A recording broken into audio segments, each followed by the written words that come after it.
আসসালামু আলাইকুম। আজকে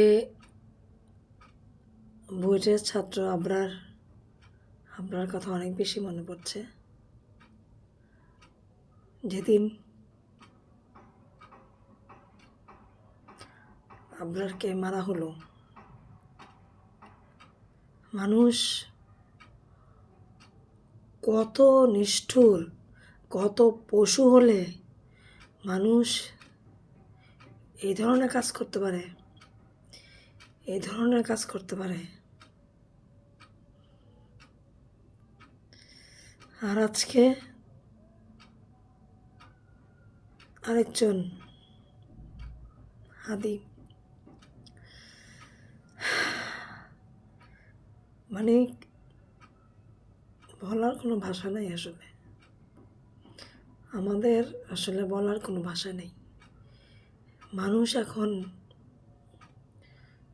পশুর থেকেও অদম হয়ে গেছে। পশুর থেকেও অদম হয়ে গেছে।